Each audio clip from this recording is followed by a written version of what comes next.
How far can the principle of free speech be extended in a volatile and violent world? If there is one person who's battled the debate around that question, well, it's author Salman Rushdie, who spent more than a decade in hiding for his contentious and banned in India book, The Satanic Verses.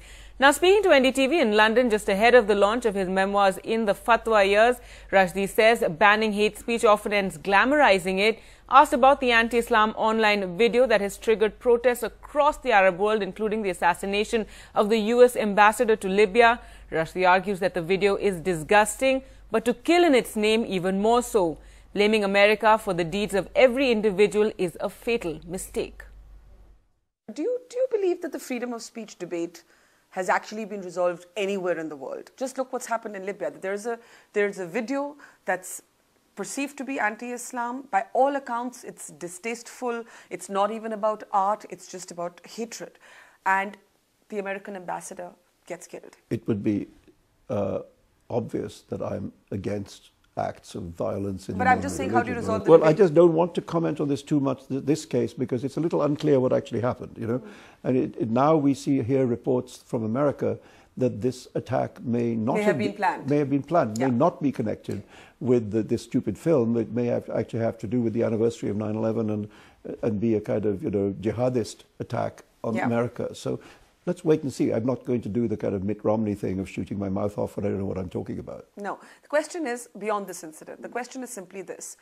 Is there something called hate speech which has to be treated differently from the right of an artist to express herself or himself? Well, you know, different countries have argued this differently. Yes. You know, I mean, in England, for example, there is a Race Relations Act, you know, which makes it illegal to indulge in racial hate speech. The American position, which is the First Amendment position, is different from that. You know, the First Amendment defends all forms of speech, including hate speech, which is why groups like the Ku Klux Klan are allowed to, you know, utter their poisonous remark. What I've come to feel is that that's a better position than these restrictions, because hate doesn't cease to exist when you sweep it under the carpet.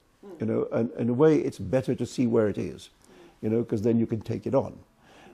Sometimes when you ban it, you glamorize it. You know, you give it the power of taboo, and it can actually strengthen that agenda. But for instance, when an American sort of person who may exist otherwise on the lunatic fringe wants to burn religious texts, and the counter-argument made is, look, this could have a ripple effect in what's happening to American troops on the ground in Afghanistan. This is actually making a war much more difficult. It's costing lives. Yeah, what do you say then? Well, I mean, look, I'm not in favor of burning books. You know, the famous line of Heinrich Heine that is often quoted, you know, where they burn books, they will afterwards burn people.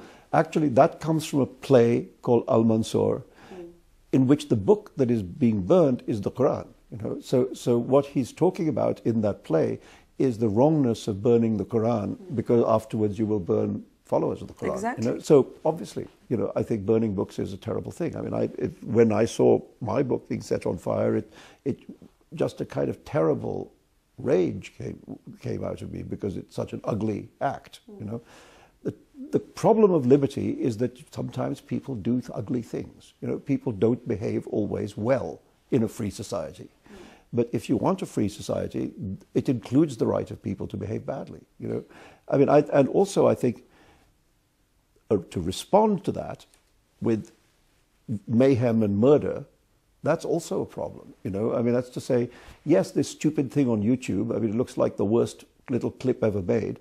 It also now seems to be doubtful whether the full film actually even exists. You know, it may be just this stupid clip on YouTube. The actors are saying they didn't know what they'd been asked to participate in. I mean, it's clearly a very highly manipulative incident. We don't even know who the filmmaker is, because he's hiding behind a secret identity. But it's more disgusting to attack and murder people who have nothing to do with it. Nothing to do with it. And this idea that somehow America, you know, is responsible for the deeds of every American is a stupid mistake. In this case, is a fatal mistake.